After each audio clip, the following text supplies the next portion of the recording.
Say this chapter 2, it's actually on efficient C programming. So this chapter deals with how you can write the C code so that it compiles efficiently on the ARM architecture. So that is, here we are talking efficiency with respect to the increased speed and the reduced cost, that is reduced code size. Okay. So we are going to look into several examples. Okay, small piece of C code, and we'll see how actually the C compiler will translate that C code to the ARM assembly. Okay, and once you understand this translation process, you will be able to distinguish the fast C code from the slow C code. So first what we'll do is we'll discuss the basic C data types. Okay, so the major topics, and in this chapter we are going to discuss is basic C data types, C loop structures, and a few points which you need to remember with respect to structures and how the register is allocated for the variables. And one more important thing is that is how to call the function efficiently. So few points with respect to these topics we are going to discuss. That is how actually the registers are being allocated for the variables, okay, by the ARM processor, and how actually the function can be called efficiently. A few points with respect to the arrangement of the members within the structure for improving the efficiency. So only the important points which are to be remembered with respect to these topics will be discussing. The major topics in this chapter are C basic data types, and the other one is C loop structures. So this is most important from exam point of view.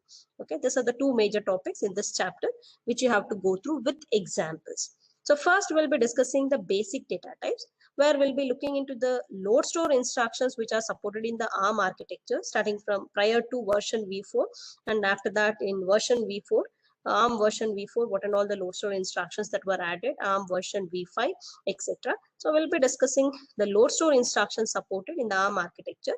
Then we'll be looking into the mapping, that is whatever the C data type you're using in the program, so to which data type the ARM C compiler is going to map it.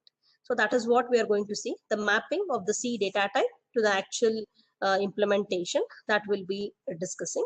So after that, we'll be discussing a few important points which are to be remembered with respect to the data types for local variables, and what should be the type of the function arguments, and we'll also discuss the efficiency with respect to signed and unsigned data types. Okay, the first major topic we'll be covering is basic C data types. So before proceeding with the basic C data types, we'll see the load store instruction supported, and once you use the basic C data types in your program, to which data type it will be, or to which size of the data it will be converted to, that will be discussed. After that, we'll be discussing sample example code, C code, and how actually the compiler is going to translate that C code to ARM assembly. We'll make an analysis on this, and the points to be remembered with respect to the data types we'll be discussing. Whenever you are considering local variables within a function, what must be the data type, and whenever you are having a function, so what must be the type of the function argument, that we'll be discussing. And also that is with efficiency with respect to signed and unsigned data type we'll be discussing. So once this is done, and for doing this, actually we'll be considering an example program. So in this prescribed textbook, this is what the example program they are considering. There is a data packet checksum routine for explaining all these concepts with respect to the data types. So actually, what actually this data packet checksum is, so that clearly you can understand once you go to the computer networks. So in computer networks, you learn about the communication protocols like TCP/IP, where the information that is to be sent from source to destination, that will be in the form of data packets. So to check for the data corruption during the transmission, okay, so checksum will be computed, and what actually checksum is, sum of all the data, okay, that is to be sent from source to destination, that is called as the checksum. So that checksum is computed, and that is also sent in the data packet. So at the receiver end, the checksum is computed for the whatever the data received, and it is matched with the checksum which has already been sent in the data packet. So if it matches, so that means whatever the checksum computed and checksum in the data packet, if it matches, then it is an interpretation that the data is not corrupted or it is not altered. So this is actually one of the mechanism that is used for verifying the data integrity. Okay, so in this chapter, they are going to make use of this data packet checksum routine. So checksum routine is nothing but, so given with array of elements, we are trying to compute the sum of all the elements in that array. In simple terms, this is what we can say. So that example is considered, and we are going to analyze the efficiency with respect to the data types, considering the local variable data type, function arguments, etc. Okay, so once this is completed, C basic data types, then we'll be discussing C looping structures, which is again the most important topic, the major topic, which you have to go through along with the example assembly code as well as the C code generated. Okay, so we'll be looking into the efficient ways in which we can write for loop and while loop, okay, on ARM architecture. And we'll also discuss the loops with fixed number of iterations, and then we'll see the loops with variable number of iterations, where we'll analyze the compiler output, and we'll see how actually this do while loop can perform better in case of variable number of iterations. And we'll also see the efficiency of loops with respect to signed and unsigned loop counters. So if we are taking signed loop counters and unsigned loop counter variable, okay, how actually it is going to affect the efficiency, we are going to see. And one last concept we are going to discuss under loops is that is loop unrolling. We'll see what actually mean by loop unrolling and what is the effect on efficiency whenever we are going for this loop unrolling concept. That with example we are going to discuss. Okay, once these two major topics are completed, then rest is just the important points you have to remember with respect to the register allocation for the variables, and also with respect to how efficiently you can make a call to the function, and few points which you have to remember with respect to the reordering of the structure members. Okay, so that it improves the efficiency, it reduces the memory space, and it improves the efficiency. So with respect to structures, we are going to discuss. So that will complete this chapter 2. Okay, so let us start with the first topic in this chapter 2, that is basic C data types. So as I told, first we'll be discussing the load store instruction supported in the ARM architecture. So after that, we'll be looking into the mapping of the C data type, whatever you had used in the code, to that actual implementation. And then we'll see the examples with respect to the local variables and function arguments, etc. Okay. And you all know that the ARM processor, it is having 32-bit register.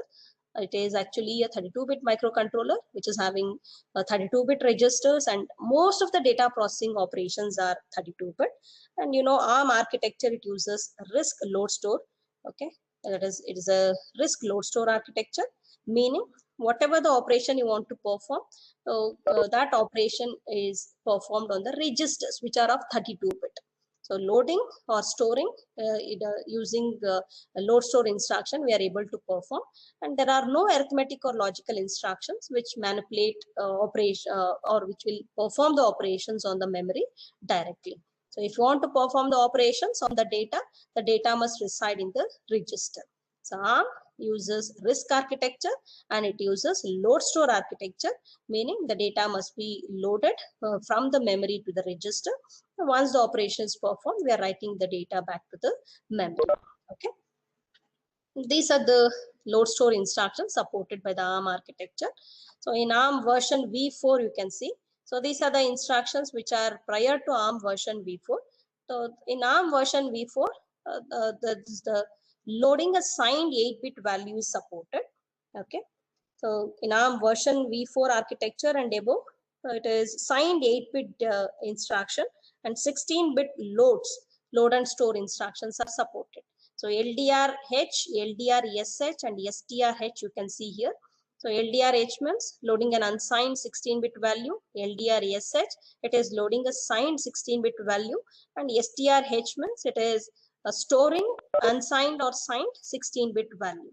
In ARM version v4, these are the additional instructions with respect to load store that were added, new instructions which were capable of performing load store operations on signed byte data, okay, that is signed 8-bit data, and signed unsigned half word, that is 16-bit data.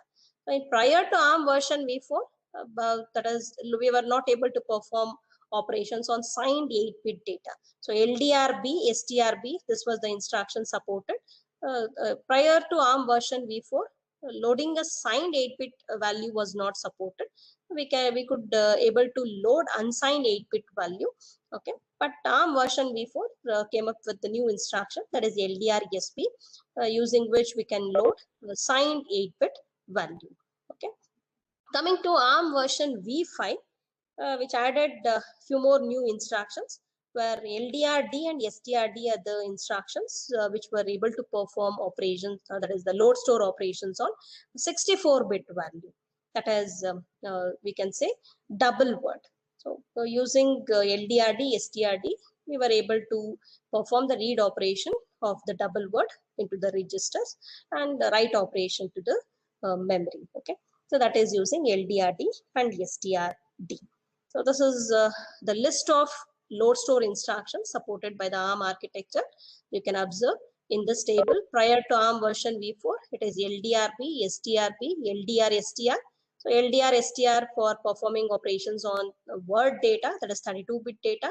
LDRB-STRB, where only unsigned 8-bit value we were able to load, and signed or unsigned value we were able to write. ARM version v4 came up with the new instructions where we can load a signed 8-bit data, and half word with respect to signed and unsigned we were able to load and store. ARM version v5, the new instructions added were to perform load store operations on double word data, that is 64-bit signed unsigned value we could load to the registers, as well as we can write to the memory. Now what you have to remember here is, prior to ARM version v4, so ARM processors, they were not good at handling signed 8-bit or 16-bit value. You can see in this table, there were no instructions prior to ARM version v4 with LDR-SB and LDR-SH or LDR-H, right? Because of this, so ARM C compilers, they defined the scar data type as unsigned 8-bit value. Okay, so it was not treated as signed 8-bit value. Character data type was treated as unsigned 8-bit value. So since prior to ARM version v4, ARM processors were not at all good at handling signed 8-bit or 16-bit data values, the ARM compilers, C compilers, they define this character data type or char type to be an unsigned 8-bit value, rather than considering it as signed 8-bit value.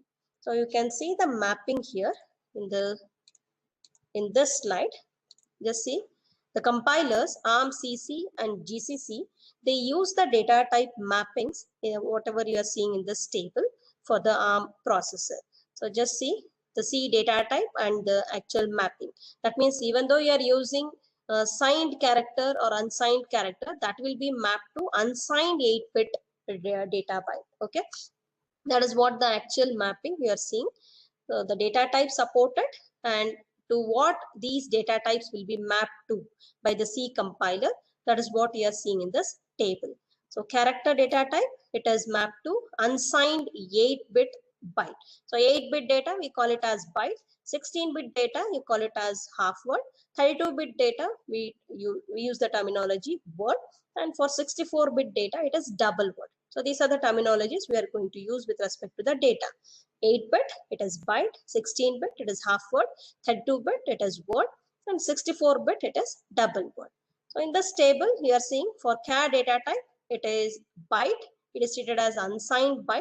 Short data type, it is treated as signed 16-bit. Okay, that is nothing but half word. Signed half word, you can say.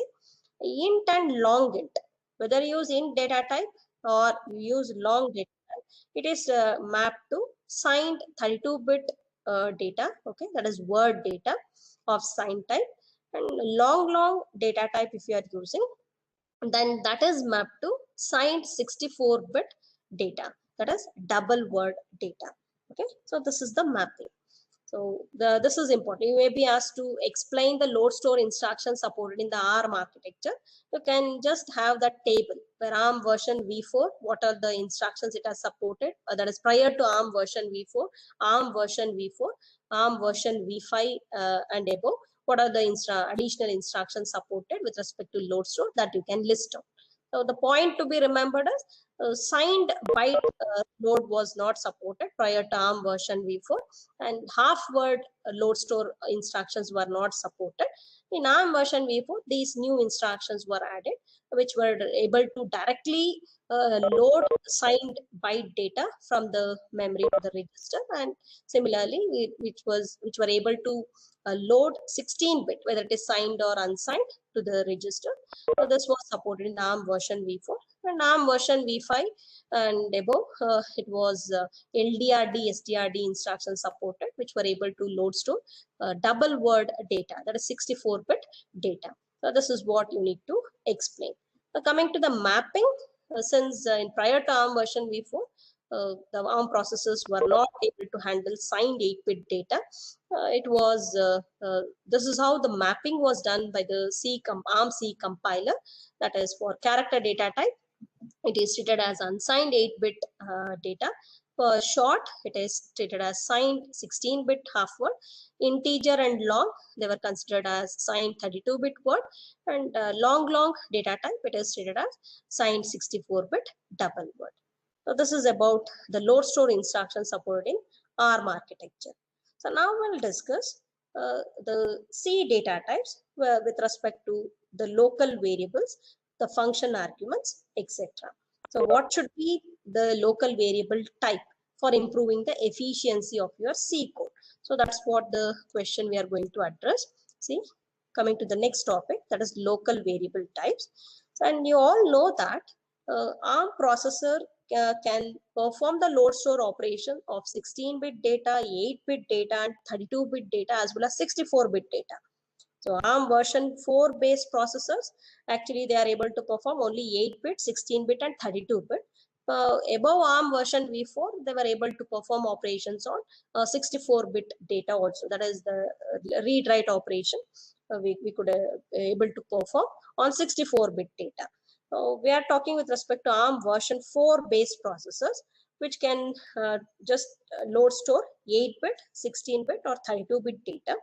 And even though they are supporting the instructions to perform load store of 8-bit, 16-bit, and 32-bit, you know that ARM registers are of 32-bit, and most of the data processing operations are 32-bit.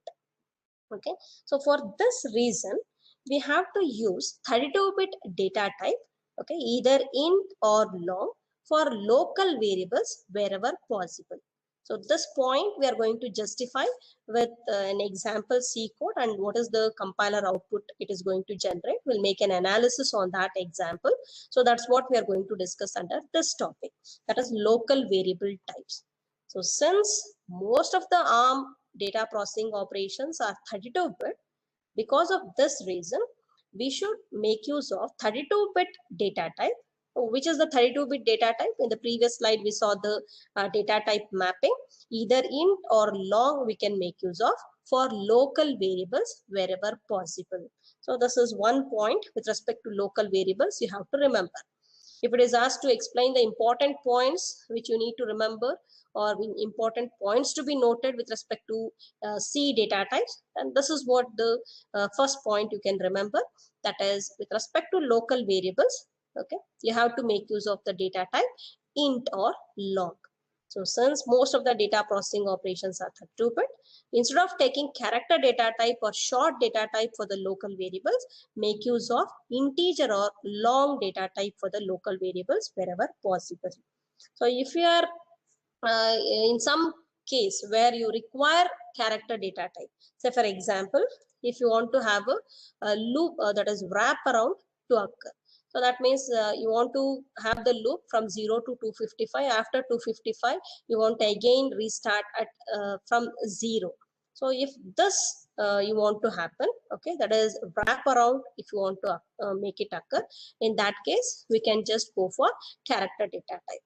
Otherwise, you have to avoid making use of character and short data type as local variable types. So what are the two important points so far we have listed with respect to the local variable types? as far as possible, make use of integer, that is int or long data type for local variables. This is one point you need to remember. Another point is avoid using char and short data type for the local variables. So that means local variables means whatever the variables will declare within a particular function. So that is called as local variable. So don't go for taking character data type or short data type for the local variables. So these are the 2 points you have to remember. But if you require in a situation where if you want a wraparound to occur, okay, so that means you want to deal with only 8-bit range, that is 0 to 255, and if you want to just loop with these values, in that case, in that exceptional case, we can make use of character data type. Okay. So this is the important point you need to remember with respect to local variable types. So if it is asked, what are the points you have to remember with respect to local variable types? So these are the 2 points you can list out. One is make use of as far as possible int or long data type for the local variables. Avoid using char and short data type for the local variables. Exceptional cases when you want a wraparound to occur, that is if you want a modular arithmetic of the form that is 255 plus 1, which again wraps around with a 0. In that case, you can make use of character data type. Okay. So now we shall see example. Just now what I explained, that is the data packet checksum routine we are going to discuss. The checksum routine, what it does is you are having an array of data that you are going to sum up. Okay, sum of all the data in the array we are going to compute. So for that, a routine is written in C, and we'll see how actually the ARM C compiler generates the assembly code for it, and then we'll try to analyze. If you are using that is character data type for the local variable, what is the inefficiency you are seeing? If it were to be replaced with integer data type, how actually the efficiency can be improved. So that with this data packet checksum routine, we are going to analyze. Okay. So just see here. So this is the code which checksums the data packet containing 64 words.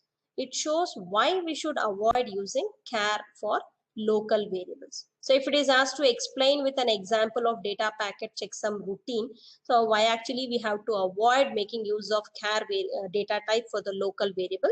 So in that case, you can write this C routine and the compiler output generated for this code, and then you can explain.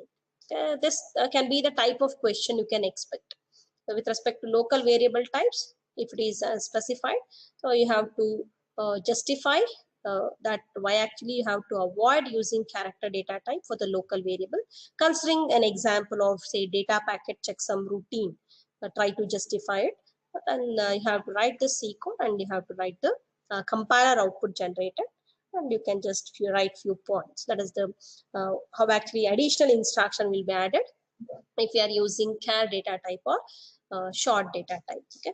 So what inefficiency in the sense, whenever you are using for the local variable character data type or short data type, what happens is once the ARM C compiler compiles that to ARM assembly, in that case some additional instructions or extra instructions will be added for that code, okay, whatever generated, which actually increases the code length and it reduces the performance. So that's why we'll say that try avoid using that is short character data type for the local variables. Okay. See this code. Try to analyze this C code. Later on, we shall see the assembly code for this. The return type of the function is int. Name of the function is checksum underscore v1, and it receives one argument which is pointed to the array. That the base address of the array is received in this pointer data, which is of integer type. Just see the local the argument here for this function. It is integer type. It is a pointer to integer data type, which receives the base address of the array. And just see the local variable here. I'm talking with respect to this local variable. Okay, so let me just mark it. Just see char I. This is what the local variable we are talking about. We have considered the data type of the local variable as character type. So now if we are using character type for the local variable, uh, how actually it is just reducing the performance, where we are going to analyze here. And we have taken another variable to hold the sum. Initial sum is taken as 0. And this is the for loop which we have written to compute the sum of all the elements in the array. For I equals to 0, I less than 64, I plus plus. So since in our example, we are trying to perform sum of all the 64 words. Word means it is 32-bit data. So what we are trying to do is we are trying to add 64 words. Okay, each word is 32-bit. So totally 64 words we have to add. That's why the loop is running from 0 till 64. And this is what the summation operation we are performing within the loop. Sum is equal to sum plus data of I. So you can observe two things in this routine. One is we have taken the local variable as of character data type. Another is just see how actually we are accessing the array element. What expression we are using to access the array element. It is indexing method we are using, where we are keeping the base address constant and we are trying to change the index value in each iteration so that we can access different element in the array. Okay, if we are using this expression for accessing the array element, how actually it is going to reduce the efficiency, that also will analyze with other versions of the same routine. So for the same data packet checksum routine, we are seeing different versions, and we'll see changes in the data type, and we'll see how it is going to affect the performance of the code whatever you have written. Okay, so further hope this data packet checksum routine is clear. This is just a routine to compute sum of all the elements in the array. Okay, and finally once the loop terminates, we are returning the sum which is of integer type to the calling function. Just see the return type of the function, it is int. So the compiler output for this data packet checksum routine will be, I'll just show here. So this is the compiler output that will be generated, and what you can observe here is additional instruction, that is and r1 r1 hash 0xff is added. So since you are using char data type, so let us just analyze each of the instruction whatever you are seeing in this compiler output, and then we'll see why actually this additional instruction and r1 r1 hash 0xff is added. So that we shall analyze, we shall trace it. We shall trace this assembly code whatever been generated. Okay, so just see here. So r naught is this is the first variable you are having in this routine. Data is one of the variable, I is another variable, and sum is another variable. So how actually the memory, the registers are allocated for these variables, you can see here. R naught is used for holding the base address of the array, and you can observe R1 is used for the I variable, and we are here the compiler is reusing R naught for holding the sum in each iteration. So just see how actually the compiler generated the output, the assembly output here. Move R2, R0. So what R0 contains is the base address of the array that is transferred to R2 register. So after that, move R0, hash 0. R0 register is reused here for storing the sum in each iteration. And once the loop terminates, the final sum will be in R0 register. And another register is used, that is R1 register, which is for holding the index value, that is I. And just observe what is the data type of I we have taken. It is character type. Okay, the register used is for I variable, it is R1. So this is how the register is being allocated for the variables. For holding the base address, it is R0 register used. That value is copied to R2 register. Now R2 is a pointer to the array. Okay, and R0 is used for holding the sum, and R1 is used to hold the index value. So each time we are updating the index. So now you can see the checksum routine here. This is the initialization before the loop instruction begins. Just see the loop instruction starts from LDR instruction here. LDR R3, content of R2, R1, LSL hash 2. So what you know the addressing mode and the indexing method used in this instruction. Okay. So what we have to retrieve is 32-bit data we have to retrieve from the array. That is from the memory we have to retrieve 32-bit data. So what is the addressing mode that is used here? It is pre-indexed with scaled register offset.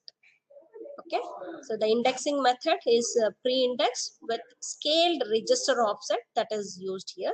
Scaled immediate offset that is used here. Just see, we are taking R1 content. Okay, R1 is having that index value. So that is left shifted 2 times. So why we have to left shift R1 2 times? So since it is 32-bit data stored in the memory location, that is in the array, by what value we have to update the pointer? So it is by 4, right? We have to update the pointer by 4. So if you consider 2000 as the base address of the array, the next element in the array will be stored at address 2004. The next element will be stored at address 2008. So each time, what is the value we have to add to the base address held in R2 register? So R2 is having the base address. Each time we have to add 4, right? So 4 we have to add to the base address so that we can get or we can access different element in the array. That is the consecutive element in the array we can access by doing this updation. See, compiler has used this LDR instruction for accessing the 32-bit data held in the array. So how actually it is accessed? That is using a pre-index with scaled immediate offset. Just see, R1 content is taken. Initially, R1 is 0. So LSL hash 2. So 2 times we are left shifting. This is the barrel shifter operation that is used for LDR instruction. So the index value held in R1 is left shifted 2 times, and that is added to the base address held in R2. Whatever the effective address will get, from that address, the data is fetched and it is transferred to R3 register. So now what R3 holds is the data that is retrieved from the array. Okay. So after that, we are updating R1. That is I++ we are trying to perform. Add R1 comma R1 comma hash 1. Okay. And then here you can see, since R1 is of character data type, this is what the scaling that is done. So that R1 value is reduced to that is 8-bit range. So how actually it is reduced to 8-bit range? Just see, it is and R1 comma hash 0xFF. So higher order 24-bit is masked since R1 is a 32-bit register, but index variable I is declared as character data type. We have to reduce the range of values that is held in R1. So how actually that is reduced to char data type? See, compiler has added one additional instruction, that is and R1 comma R1 hash 0xFF. So this is what the type conversion or type casting that takes place if you are using character data type. So to do the typecasting for reducing the range of values, it is adding that the compiler is adding one additional instruction, that is and R1 comma hash 0xFF. So why it is masking with 0xFF? Since it is a character data type, we have to consider only 8-bit data. So least significant 8-bit data is retained and higher order 24 bits are masked. Okay. This is what the operation performed by the compiler. So after that, we are comparing. I less than 64 we have written. 64 in decimal is equivalent to 40H in hexadecimal.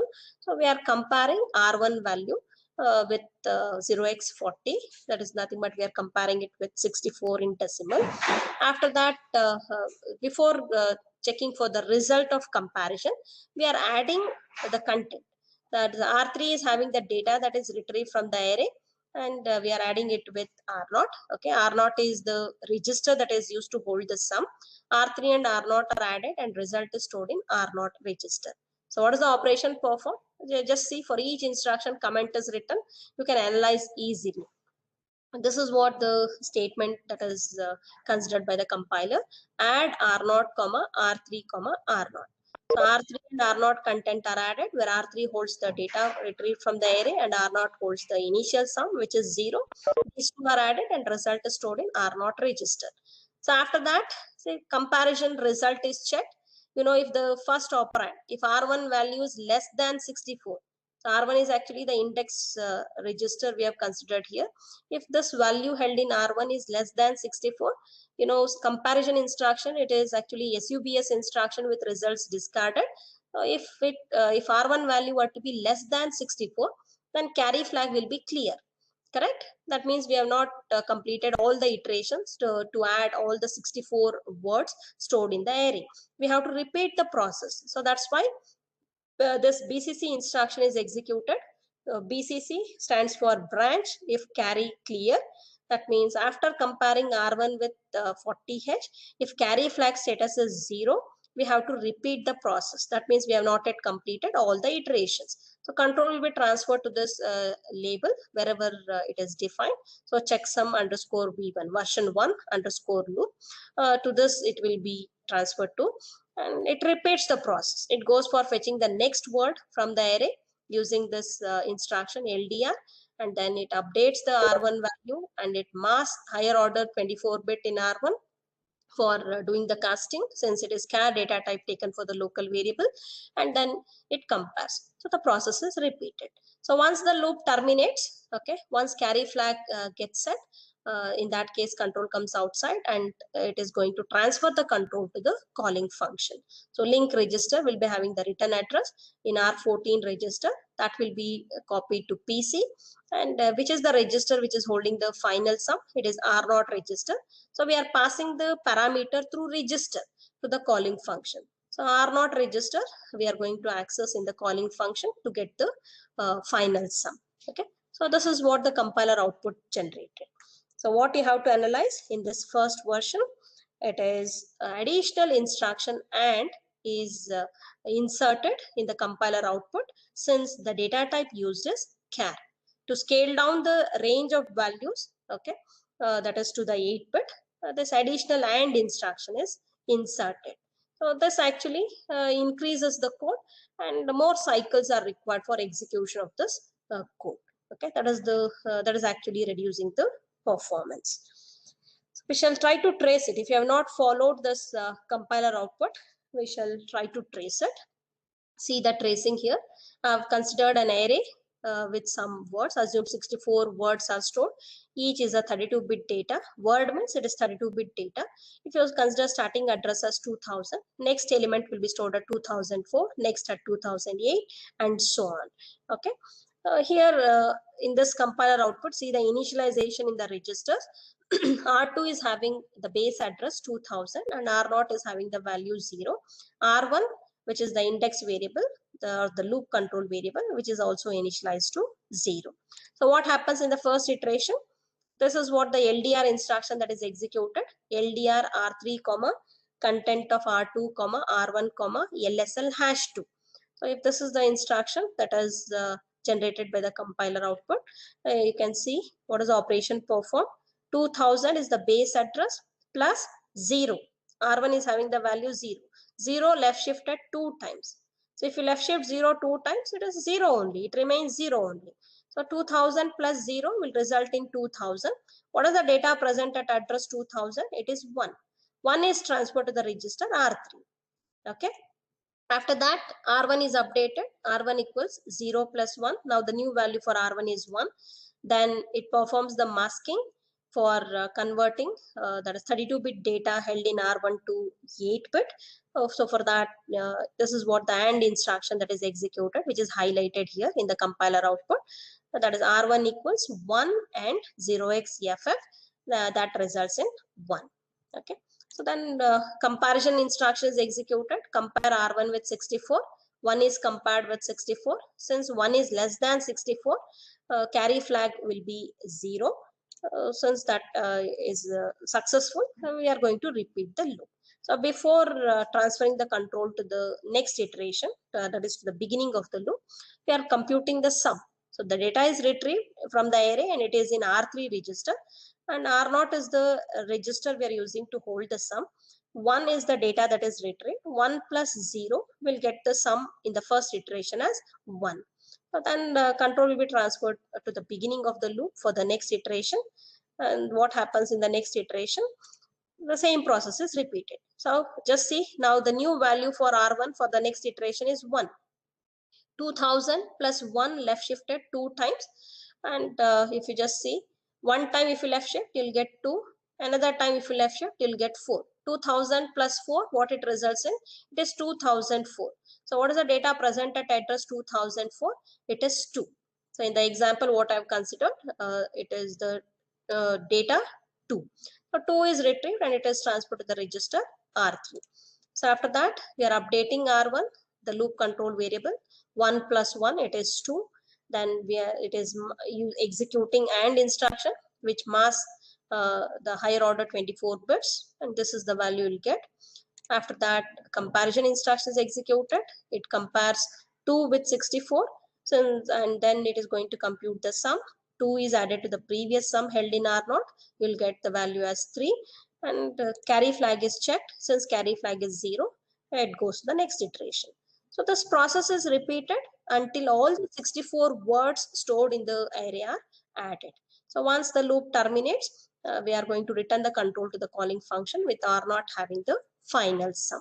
So this is one example, which is the data packet checksum routine considered for showing you that you have to avoid using character data type for the local variables. Are you getting? Just say that whatever I have marked here for local variable, we have used character data type. Because of using this char data type for the local variable, compiler has generated this assembly, okay, where it has inserted extra instruction for handling that char data type. So for reducing the size of the range of value for that R1 register, it has inserted AND instruction. So this is what you need to note in this example. And these types of questions you can expect.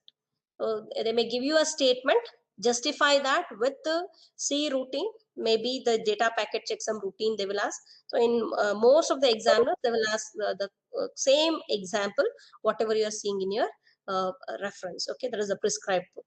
So it may be the data packet checksum routine for explaining why actually we have to avoid using char data type for the local variables. Okay. So how actually we can avoid inserting this extra instruction by the compiler?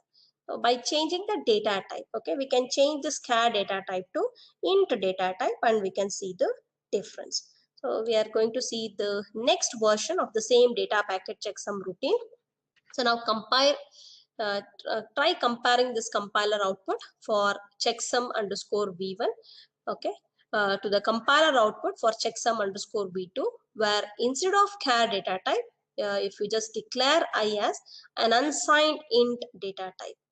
In the previous version, we use char data type for the local variable. If we just replace that char data type with the unsigned int data type, then what is the change you are seeing in the compiler output? So what change you are seeing, you can easily notice here. The additional instruction and instruction has been removed. Okay, so that is missing in this code. Rest of the statements are same. So in the checksum version 2, okay, we have not written the C code here. So only change in that C code is replacing char data type with unsigned int data type. If it is done, in that case, the compiler has generated this assembly output, okay, where you can see additional instruction and is not inserted for doing the conversion. So conversion need not be done, or we need not scale down the value held in R1 register to 8-bit, okay, since it is declared as unsigned integer type. So that is what you need to notice in this version 2 of that data packet checksum routine. Rest of the statements are same. See, move R2 comma R0, where R0 is having the base address of the array. R0 is used to hold the sum. Initial sum is 0. Then move R1 comma hash 0. I value is 0. And these are the loop instructions you are seeing. See, totally 5 loop instructions. So 1, 2, 3, 4, 5. These are called as loop instructions, which are repeated for each iteration. LDR instruction is used with indexing method. It is pre-indexed with scaled immediate offset. So that's what being used for accessing each word in the array. And we are updating the index value. Then we are comparing the index value with 64, since all the 64 words are to be added. And we are computing the sum of the data that is retrieved from the array with the counter variable which we have taken, that is R0 register, to hold the sum, and the process is repeated. We are checking the carry flag, compare instruction. Internally it performs the subtraction operation. It is actually a SUBS instruction with the results discarded. If first operand is smaller than the second operand, the result of subtraction. If first operand is smaller than the second, it is going to clear the carry flag. If there is a borrow into the MSB, then the carry flag will be 0. If there is no borrow, carry flag will be set. Correct? BCC instruction will be successful if the first operand is smaller than the second operand. That is the result of comparison. So the process is repeated. We'll be into the next iteration. So once the loop terminates, R naught will be having the sum. We'll pass this parameter to the calling function, okay, through that register R naught. How actually the control is transferred to the calling function? The return address held in R14 register, that is a link register, it is copied to PC. Now it resumes the execution in the calling function. So these are all not required for us. How actually the control is transferred and all. What is to be remembered or noted is, if you are using char data type for the local variable, an extra AND instruction is inserted by the C compiler. Okay, this is what you have to note.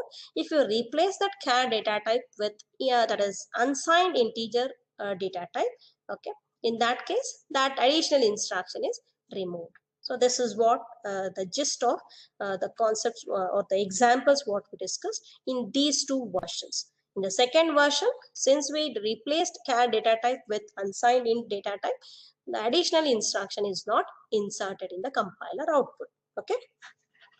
Coming to the next example, again the data packet checksum routine we are considering, but here we are trying to add 16-bit values. So since in the array we are assuming it is 16-bit data stored, okay, each is a half word data stored in the array, and we want to compute the sum of all these 16-bit values. Totally 64 half words are stored in the array, and we want to compute the sum of these 64 half word data.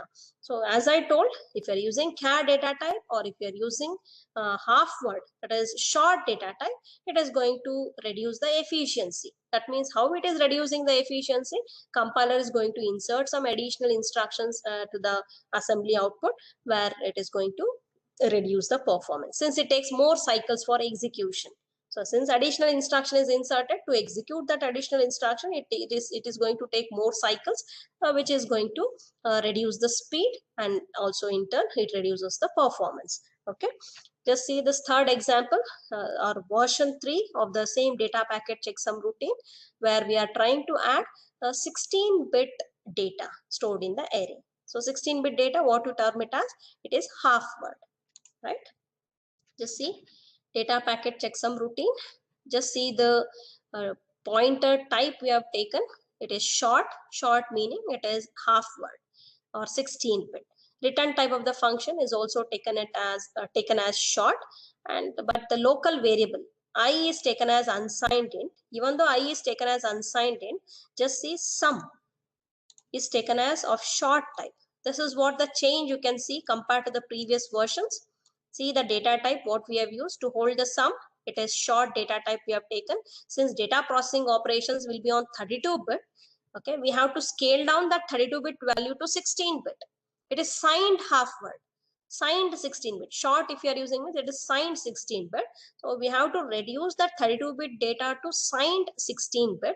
So for that, the compiler is going to insert some additional instruction for doing this typecasting, converting a 32-bit data to signed 16-bit data. To do this casting, it is going to insert some extra instructions. So what are those extra instructions that are inserted by the compiler that we are going to see with this example? So this is what you need to note here.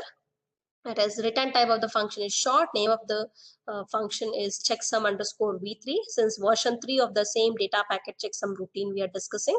And this is what the argument the function receives. It is a pointer which holds the base address of the array, which is of short data type. And the local variable, the loop control variable, is taken as unsigned integer type. But to hold the sum, we have taken it the data type as short. And it is the same for loop for I equal to 0, I less than 64, I plus plus. This is the summation operation we are performing. And as I told, whenever you are performing the data processing operation, here we are trying to perform addition operation. So when you perform addition operation, it will be on 32-bit. It is going to, since the data will be stored in the registers, the operation will be 32-bit. That has to be reduced to 16-bit. Okay, signed 16-bit. That's why we are explicitly type converting that to short type. So you can see explicit type conversion for this statement. The result is explicitly type converted to signed 16-bit. Sum is equal to short of sum plus data of 5. You can observe what is the expression we are using in this version also. It is the same as previous two versions, where we are keeping the base address constant and we are just updating the offset or the index value held in I for accessing different element in the array. Okay, how actually these are affecting the performance, we'll see. Where this is the routine. Finally, we are going to return the sum, which is the short value that is returned to the calling function. So we'll see the compiler output for this. Just see the compiler output and just observe the additional instructions that are inserted here, and and see the initialization here. It is same. R0 register is used as pointer initially, which holds the base address of the array, that is copied to R2 register. Then R0 is used for holding the sum in each iteration. R1 is used as loop control variable, which is initialized to 0. And just see, we cannot use the scaled immediate offset for half word.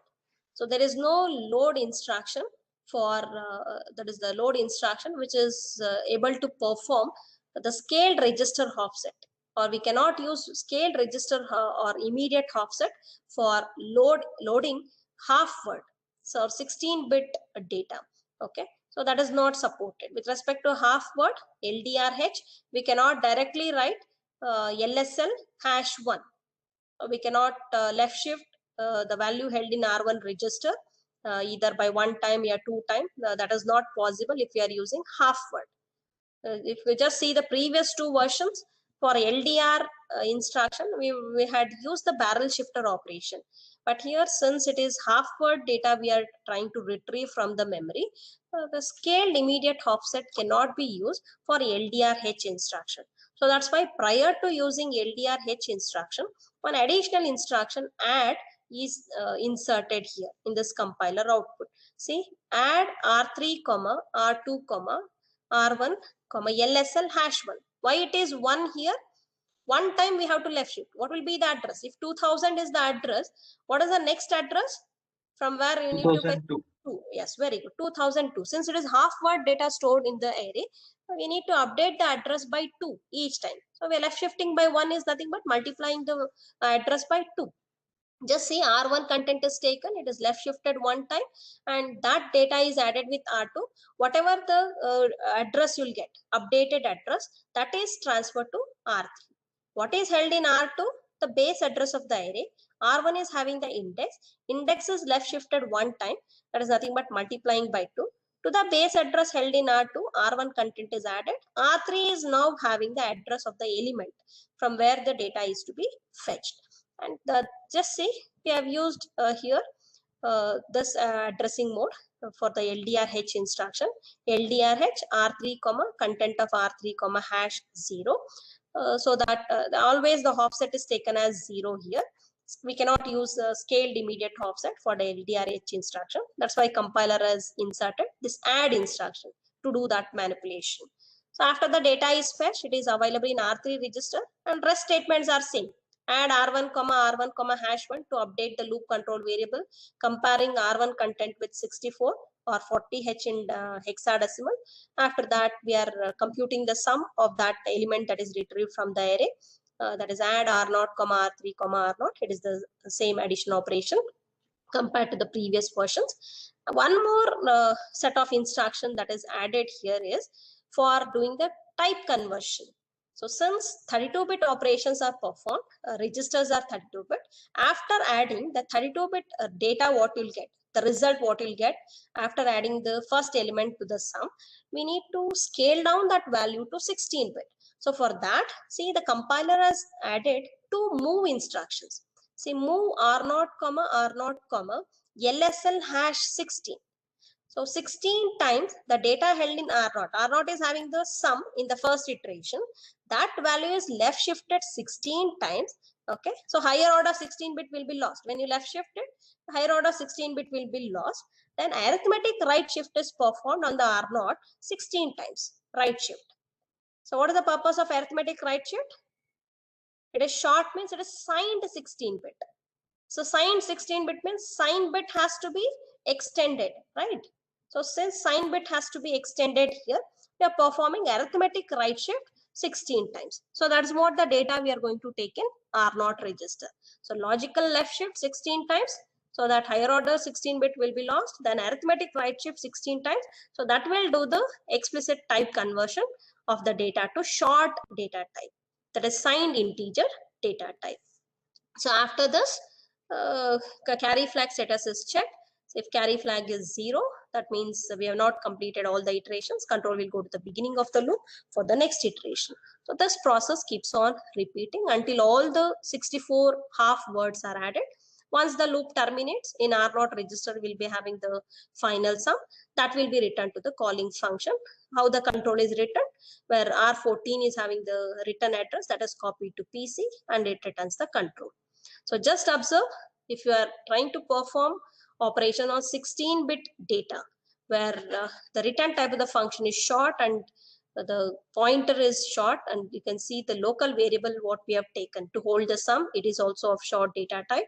The compiler has inserted additional instructions. So 3 instructions are being inserted.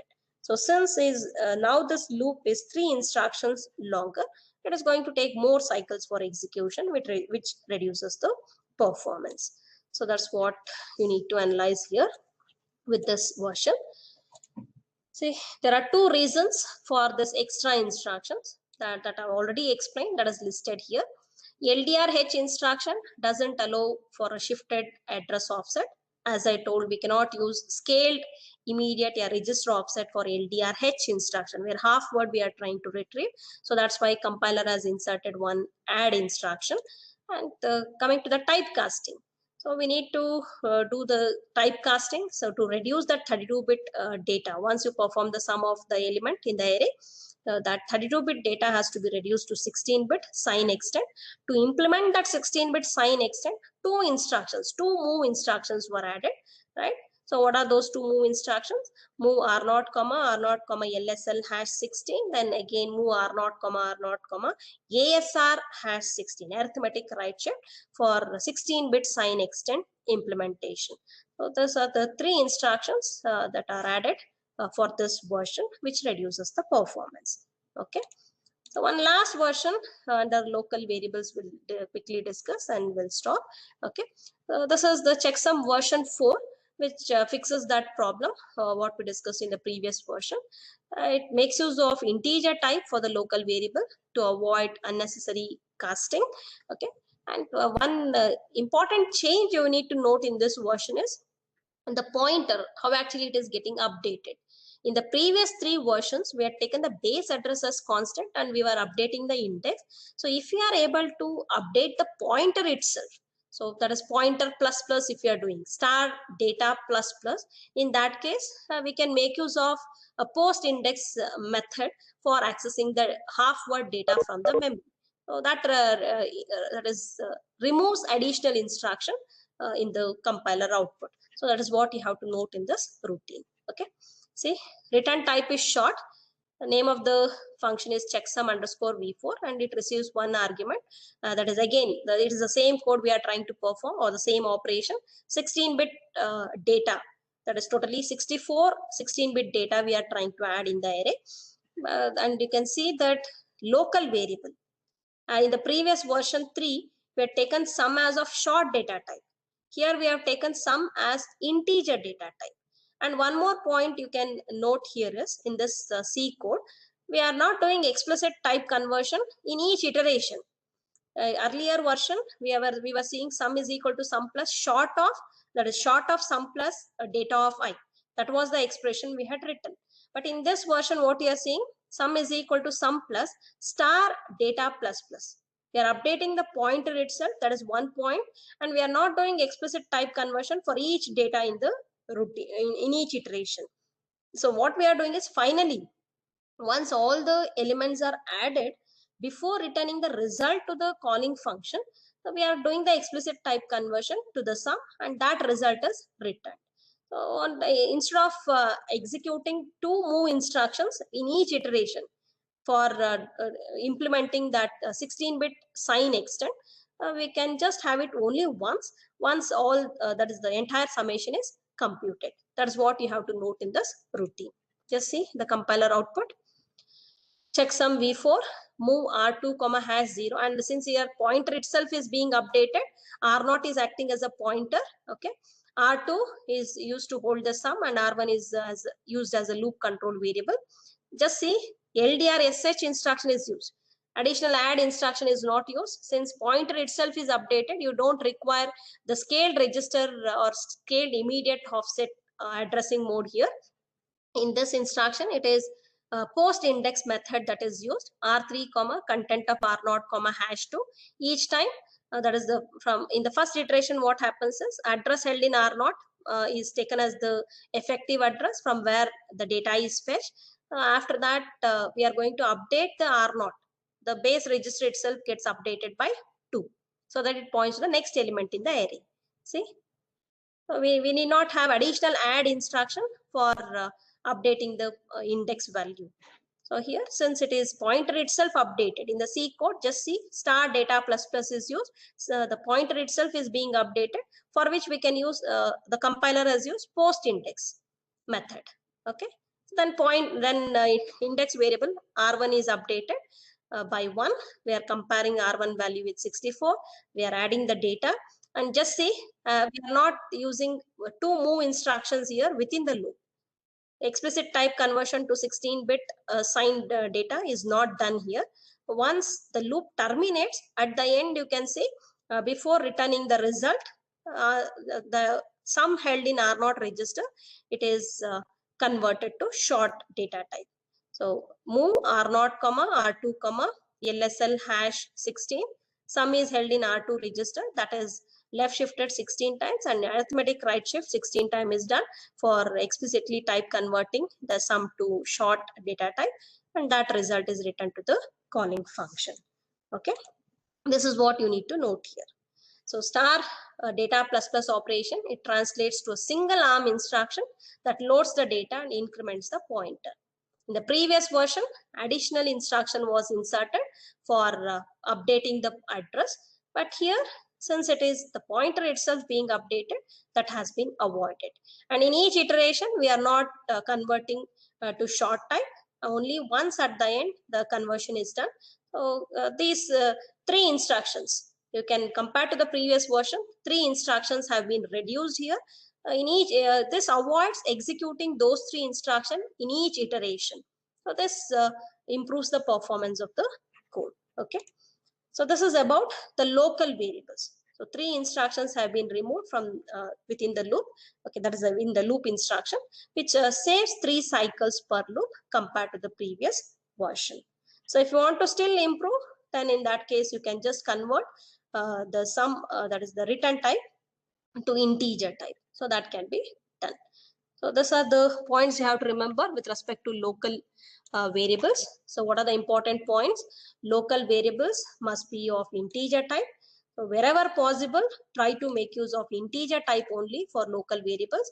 Avoid using character data type and short data type for local variables. If you are using char data type or short data type for local variables, compiler, if you see the assembly output generated by the ARM C compiler, it is going to insert some additional instructions which takes more cycle for execution, which increases the code size and reduces the performance, which reduces the speed.